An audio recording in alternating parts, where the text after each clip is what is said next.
Was Jesus married to Mary Magdalene? Did he have children? Is his bloodline still alive today? This is what the Da Vinci Code claims, that the church has tried to hide the greatest secret in all of history. But in this video, we are going to analyze each argument presented by the film from a neutral perspective. What is true? What is fiction? Be warned, this story is not for everyone. At the Louvre Museum, Jacques Saunier is running for his life. Behind him is Silas, a monk obsessed with keeping the forbidden truth hidden. Holding him at gunpoint, he forces Saunier to speak. Saunier has no choice. The answer lies in the sacristy of St. Sulpice Church, the Rose Line. What Silas is searching for is beneath it. Once Silas gets what he wants, he shoots him. Saunier fears he hasn't completed his mission. With the little strength he has left, he moves through the museum in one last desperate attempt to preserve the secret, to contact the only people who can help him. Meanwhile, Robert Langdon, a Harvard professor of religious symbology, is signing copies of his new book. The French police interrupt and show him a photo, Saunier's body. Maybe Langdon can help them decipher it. Langdon looks at the image and shudders. Who could have done something like this? But the police correct him. No one did this to him. He did it to himself. Silas reports they are all dead and they all confirm the same thing before dying. It is beneath the rose at St. Sulpice. Silas undresses and kneels before the crucifix. He chitons the cilice, a chain with embedded spikes wrapped around his skin, a method of purification to pain and sacrifice, just as Jesus did. He makes the sign of the cross, picks up the whip, and lashes his own back. Silas is not the only one who practices these kinds of acts. Many people still practice mortification of the flesh, and soon we will see more about this. Meanwhile, Langdon is escorted to the museum, where Captain Fash is waiting for him. They cross the iconic glass pyramid and enter the Louvre. Langdon's eyes go straight to the inverted pyramid, a glass structure suspended from the ceiling. Right beneath it, there is a small stone pyramid, creating the illusion that both are almost touching. Excited, Robert mentions they are geometric echoes. Fash couldn't care less. They take Langdon directly to Saunier's body. Langdon feels a knot in his stomach. At the same time, aboard his private jet, Bishop Aringarasa is being trained by a media expert. He must be prepared to answer difficult questions. The Catholic Church is undoubtedly one of the most powerful and successful institutions in history. Since its beginnings in the 1st century, it has consolidated not only spiritual power, but also cultural, political, and economic influence on a global scale. It has its own state, the Vatican, with its own bank, managing around 5 billion euros, and holds an enormous real estate portfolio with more than 5,000 properties, including temples, buildings, land, and commercial spaces valued at approximately 883 million euros. But its power is not just about money, it's about political influence. From the Middle Ages to the present day, the Church has advised leaders all over the world, supported or opposed governments, and participated in international negotiations. It also exerts enormous influence over the daily lives of billions of people. The Pope, bishops, and priests are moral guides for many and have shaped customs, social norms, and even laws. At its core, the Church seeks the well-being of humanity.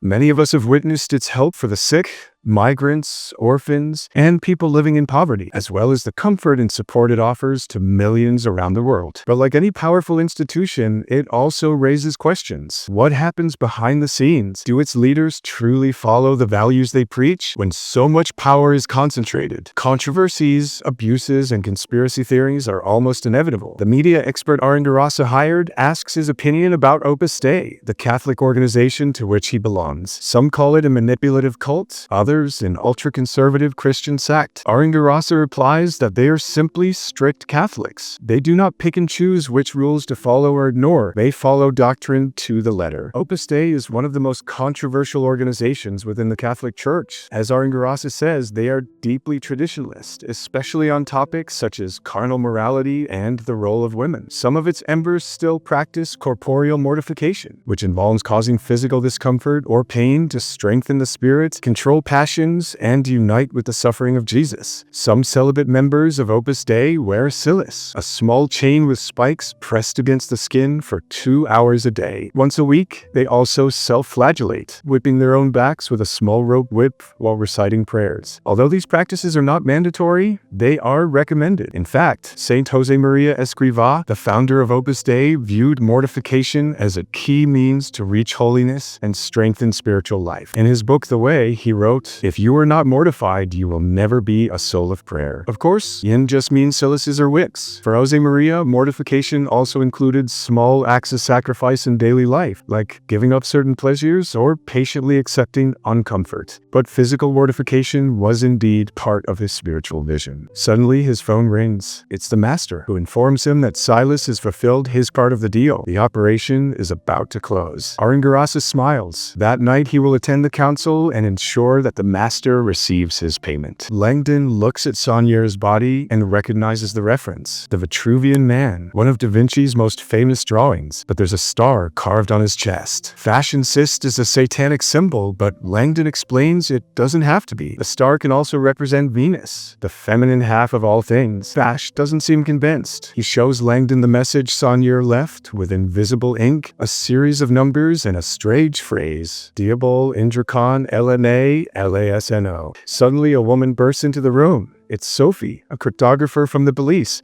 She's already deciphered the numbers. They're the Fibonacci sequence, but scrambled. Langdon checks it and nods. That's correct. Sophie hands him a piece of paper with a phone number. "Call this. It's urgent." Langdon dials and hears Sophie's voice in a recording. "Professor Langdon, do not react. You're in danger. Do not reveal anything to Captain Fash." At St. Sulpice, a nun answers the phone. A bishop has requested a private tour. She checks the clock. It's the middle of the night. Something feels off, but she has no choice. Back at the Louvre, Langdon asks Fash for permission to use the restroom. Inside, Sophie's waiting for him. She reveals the truth. They didn't bring him for his expertise. They brought him to frame him. She shows him the full message that Saunier left. Fash erased a line before Langdon arrived. P.S. Find Robert Langdon. Fash is convinced that this means Robert is the killer. But Sophie explains P.S. doesn't mean postscriptum. It stands for Princess Sophie, the nickname Saunier, her grandfather, used for her as a child. It wasn't a message for the police, it was for her. Saunier wanted her to find Langdon, but they don't have time. They need to get out of there. They find a tracker the police planted on Langdon. Sophie throws it out the window to mislead them. While the agents follow the signal outside the museum, Langdon and Sophie return to Saunier's body. They look at the message again. The numbers were scrambled. What if the letters are too? It's an anagram. Langdon rearranges the letters and solves it. Leonardo da Vinci, the Mona Lisa. They head to the painting. Above the artwork, another message appears under UV light. So dark, the con of man. Langdon shivers. Can it be true? He analyzes the message and spots a pattern, or rocks. The Virgin of the Rocks, another Da Vinci painting. They move it and find a key with a fleur-de-lis. Robert is getting more and more frightened. The police realize they've been tricked and begin the chase, but Langdon and Sophie manage to escape. Sophie looks at the key and recognizes it. Her grandfather had one just like it. Langdon is unsettled. He asks, "Have you ever heard those words? So dark, the con of man? As a child, did you witness anything? Secret meetings, anything ritualistic? Something like the Priory of Sion?" A blurry memory surfaces in Sophie's mind, but she suppresses it, telling herself she must have imagined it. Langdon explains that the Priory of Sion is a very ancient myth. It's said to be one of the most secretive and powerful societies in history, with alleged members like Isaac Newton, Leonardo da Vinci, and many others. Its symbol is the fleur-de-lis, and its mission is to guard a secret known as the Dark Con of Man, a secret that supposedly holds the true source of God's power on Earth. In reality, there's no solid evidence that the Priory of Sion ever existed. In fact, in 1956, a Frenchman named Pierre Plantard created a series of documents called the Dossier Secrets, which supposedly proved that the Priory of Sion was a secret society operating since the Middle Ages. He included lists of historical members like Leonardo da Vinci, Sandro Botticelli, and Isaac Newton to lend credibility to the story. He then placed these documents in the National Library of France, hoping historians would take them seriously. The hoax went unnoticed for years until it was discovered by three men: Michael Bagents, Richard Lee, and Henry Lincoln, who were fascinated by the story. They began investigating the supposed Priory of Sion, looking for connections to other historical events. They found vague documents and obscure references that seemed to support the existence of secret societies, speculating that the Catholic Church was interested in covering up their traces. They published the book The Holy Blood and the Holy Grail, suggesting that the Priory's history had been deliberately erased and that there was a conspiracy to hide its true purpose. Years later, Dan Brown, the author author of the Da Vinci Code, read this book and assumed that everything in it must be true, which led him to develop the plot of his novel and the subsequent movie. But if all of this was just an invention, why do they have such convincing evidence? Could there be some truth behind the myth? Silas enters the church of Saint Sulpice. The nun guides him and explains that the rose line is a marker on the floor that traces the path of the ancient Paris meridian. Throughout the city, there are 135 markers that follow its path, and some of them cross through the church. Silas listens in silence. He knows exactly what he has to do. Saint Sulpice is a real church in Paris. Inside, there's a brass line embedded in the floor known as the Gnomon of Saint Sulpice, which was used to measure the position of the sun. Essentially, it functions as a solar clock. Sunlight enters through an opening in the wall and projects a beam onto the line.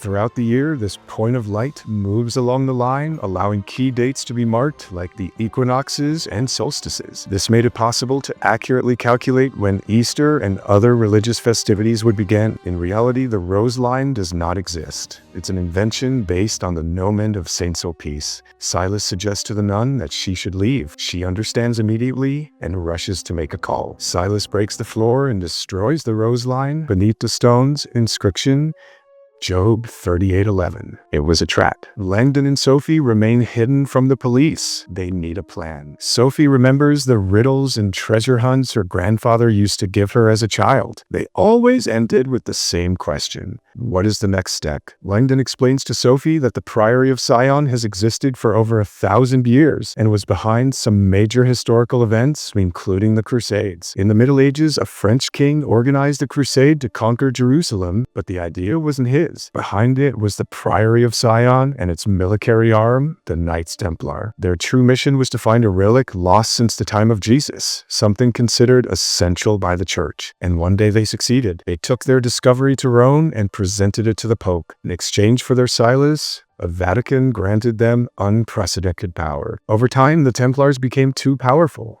They turned into a threat, and the Vatican decided to eliminate them. The Pope declared them heretics and ordered their execution. Papal troops were sent to retrieve the sacred artifact, but they never found it. Thus began the search for the lost relic. The Knights Templar really did exist.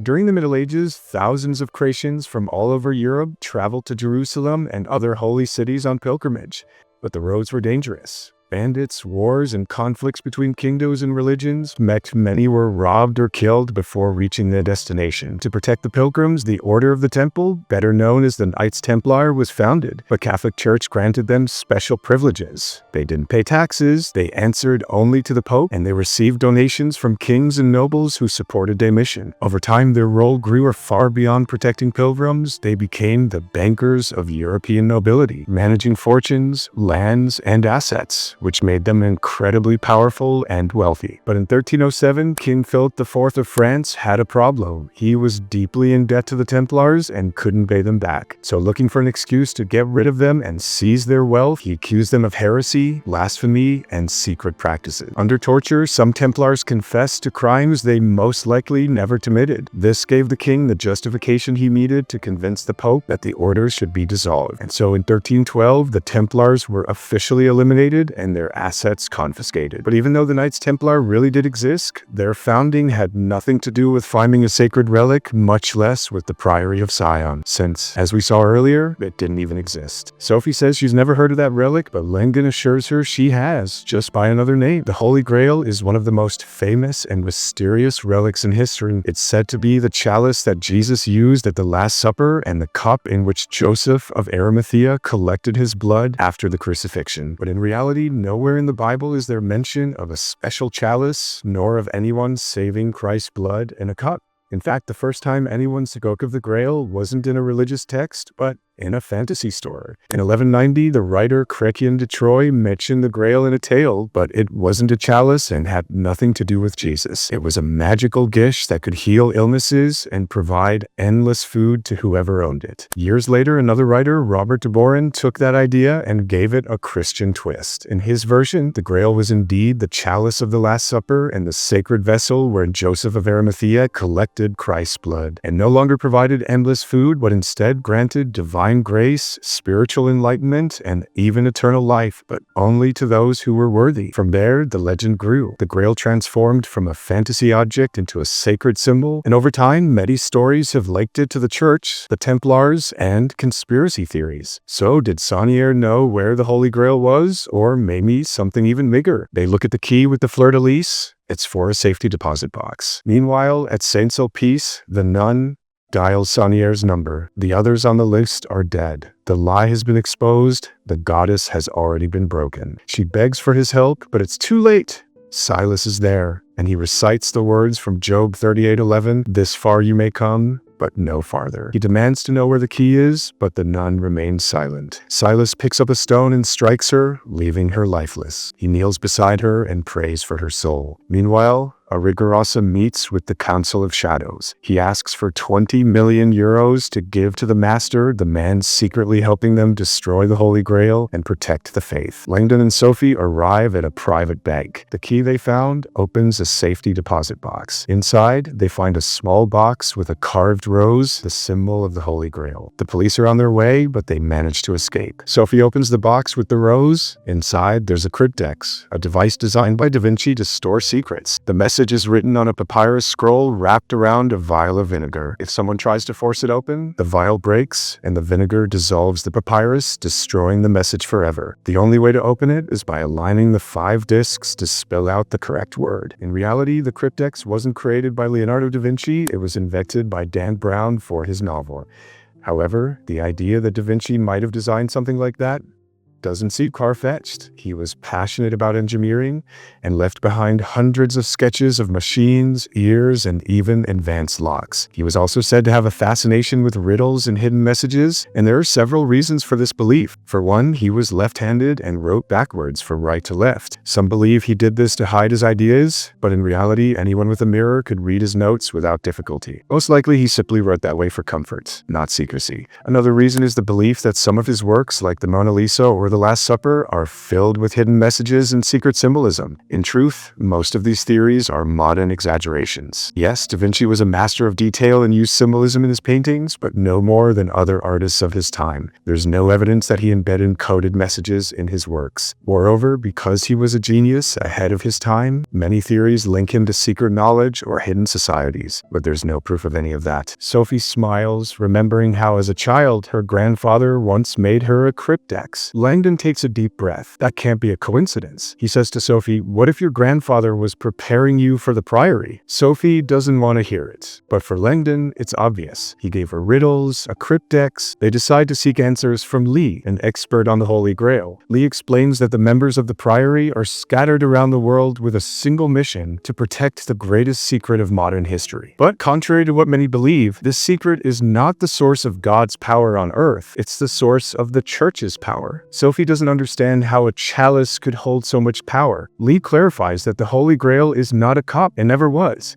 To prove it, he takes them to see the Last Supper, Da Vinci's famous painting. Tradition says that in that scene, Jesus shared a chalice with his disciples. It was the moment that gave birth to the legend of the Holy Grail. But if you look at the painting carefully, there's something curious. There is no chalice. If the Grail were truly a cup, why wouldn't Da Vinci include it in the scene? The answer lies in the interpretation of the Grail. Over time, people associated it with a cup, but in reality, the term Grail could refer to something completely different. To understand it, you have to look at the symbols. In many traditions, an upward-pointing triangle represents the masculine, the phallus, virility, the sword, power. Its opposite, a downward-pointing triangle, symbolizes the feminine, something that receives, that contains, that protects, is the shape of a chalice, but also of a womb. That is the true meaning of the Holy Grail. It was never a wine cup, it is the symbol of a woman, and she is in the painting. Sophie looks at him skeptically. Everyone in the painting is a man, but Lee urges her to look closely at the figure sitting to Jesus' right. That is not John. Look at the delicate features. The feminine hands, a slight hint of a bosom.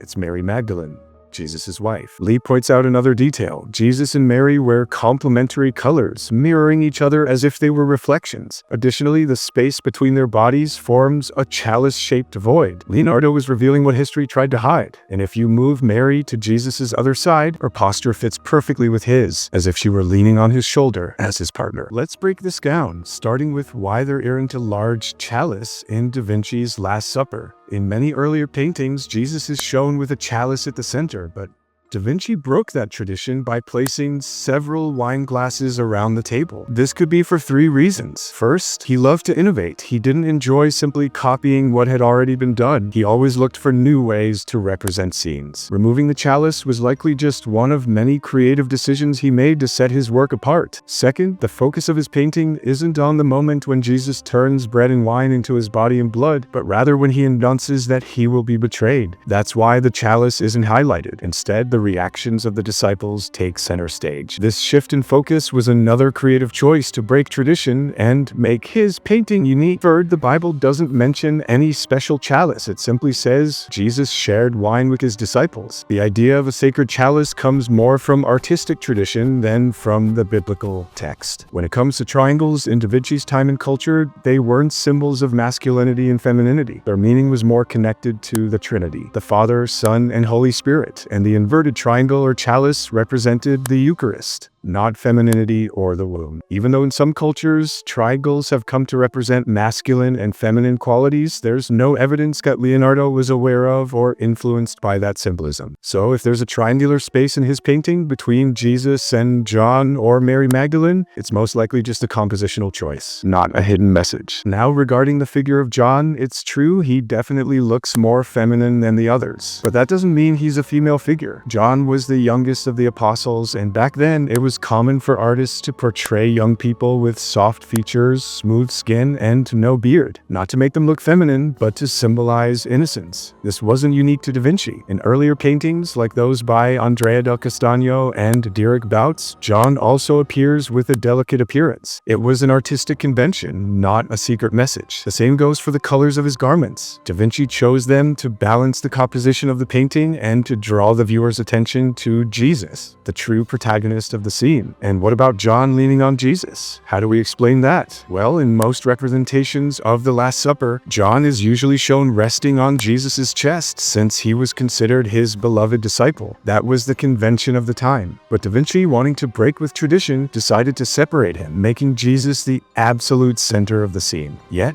being a genius, he found a way to balance tradition with his own style. That's why, if you reflect John's figure, his posture fits perfectly with Jesus's, just like in many earlier versions of the scene. Dan Brown, the author of the Da Vinci Code, took real historical elements, but took them out of context and distorted them to create a plot that, while intriguing, doesn't hold up historically. It sounds convincing because it uses real facts, but when we analyze them in their true context, many of his theories fall apart on their own.